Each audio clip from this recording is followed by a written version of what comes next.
be free or not to be free? That is the question which most people never seem to bother asking themselves because they take it so much for granted. It's a free contract, said the 56 million employees of the United Kingdom Company in unison. Place, identity and purpose, all provided free. Free country democracy, faceless external authority becoming internal authority. The state is inside my head.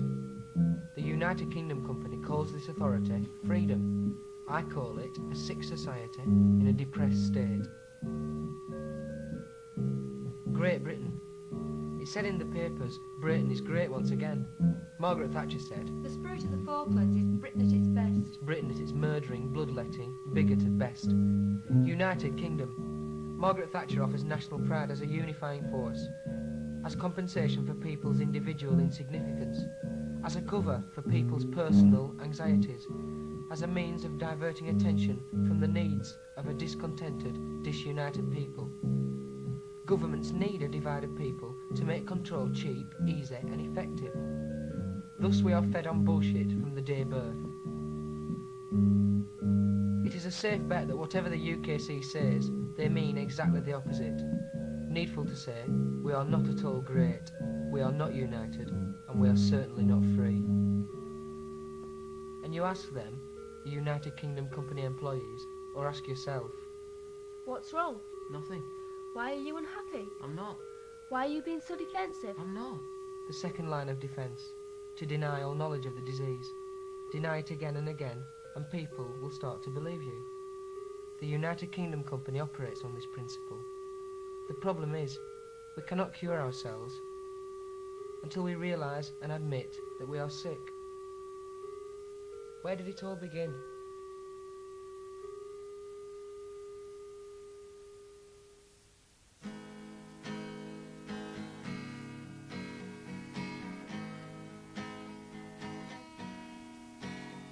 A conversation between my past and my present.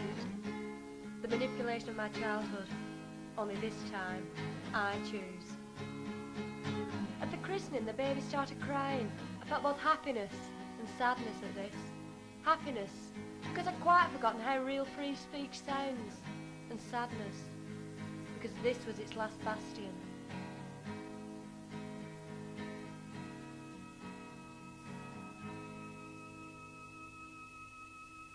And the baby is me.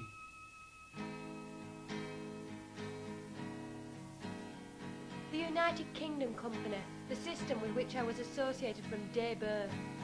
It is the aim of the United Kingdom Company to control my mind, all rights reserved from this day on.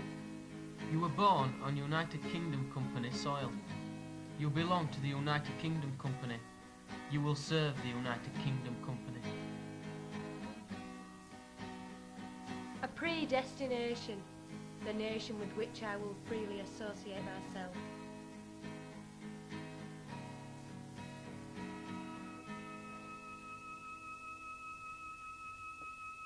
Aged a few minutes, and the cord has been cut.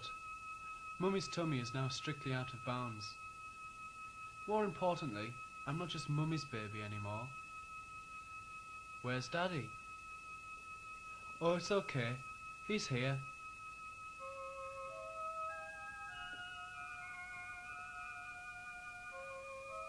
Aged a lot of minutes, and I'm getting the feel of this.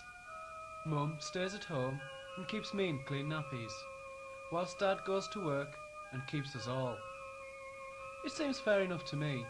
I mean, everyone does it, and who am I? Aged 3.5 years, and I hate vegetables, and I won't eat them. What's the point of me having spent all this time growing teeth if I'm going to be fed soft mush all the time? I'm like my dad. I like my meat.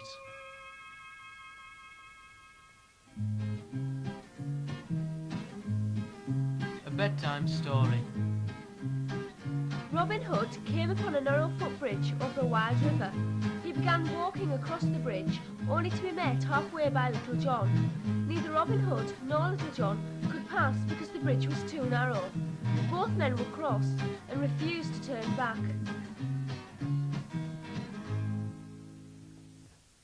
Sweet dreams. Aged 4 and a bit years, and I'm very into TV death and heroics at the moment. Cowboys and Indians, Japs and Commando style. Aged 4 and some more years, and my dad is ill off work with mumps, so I asked him what it was like being in the army, because he did 2 years national service, mending tanks. To my surprise, he says he didn't like it much. The Vietnam War has just started. The TV screens are full of it.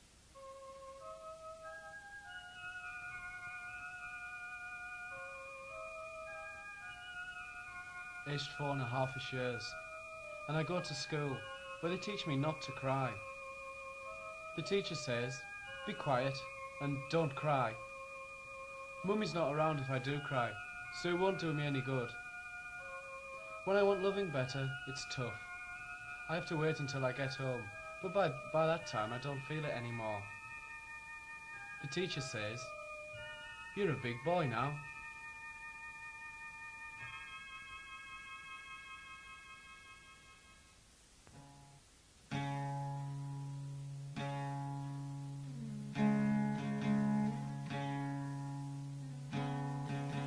I was brought up on a policy of deterrence.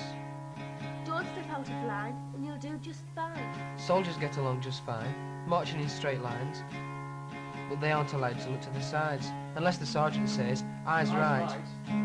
The walking down the street, eyes averted world, which they tell us is normality. Blind to the disease for fear of seeing. Keep walking, for fear is the basis of all power. And at school the girls sing, Send the boys to Vietnam, hallelujah.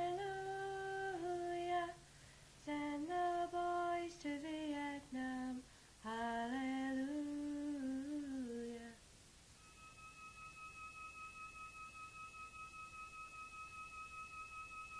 Aged nearly 5 years. Frightened of being late for school. Frightened of not doing well. Frightened of being rejected. Frightened of being wrong. Frightened of being alone, yet frightened of asking for help. Frightened of expressing myself. Frightened of being myself. I don't like school one little bit, but I'm in no position not to like it. My mum says, I'll get used to it.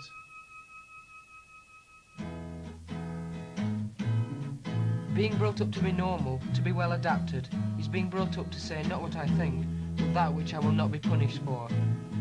It becomes the natural, normal, learned, conditioned way. Learning to think according to what is required, not according to what I feel. Normality is another one of the UKC's favourite words, i.e., it is normal to accept that nuclear weapons must be increased to prevent them from being used. Deterrence requires defence systems against a threat which might not exist, which means living in constant fear.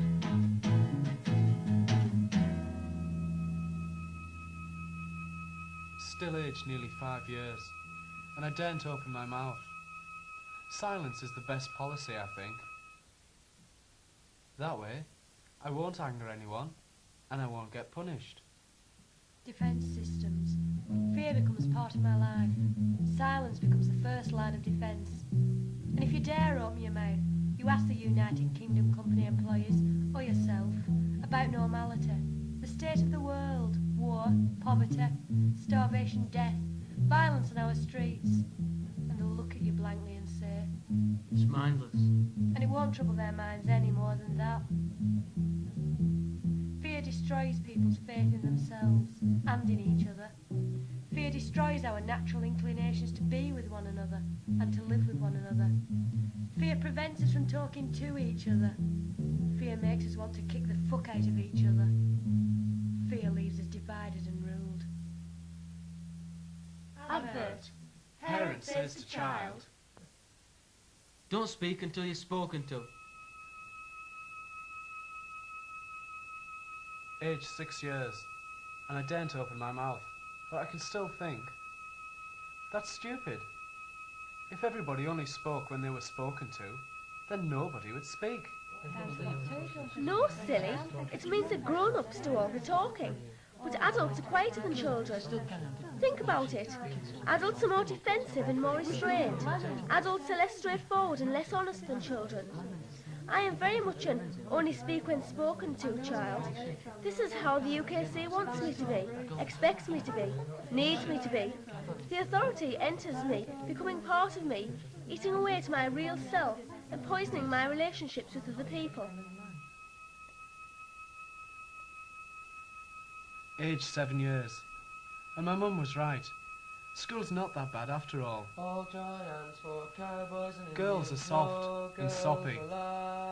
I've got some tough shoes with a compass in the heel. I've stopped kissing my mum and my nana, though I let them kiss me sometimes if no one is watching. I can't remember kissing my dad.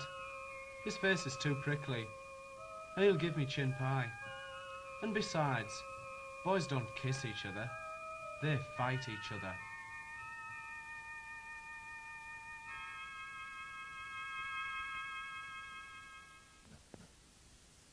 They taught us ignorance, and it's killing us. They won't teach us how to think for ourselves, so we must teach ourselves and each other as well the things they never taught us. Like how to be nice to each other, how to talk to each other, how to look after our own bodies, how to feed the starving millions, how to respect animal life, how to stop polluting our living space.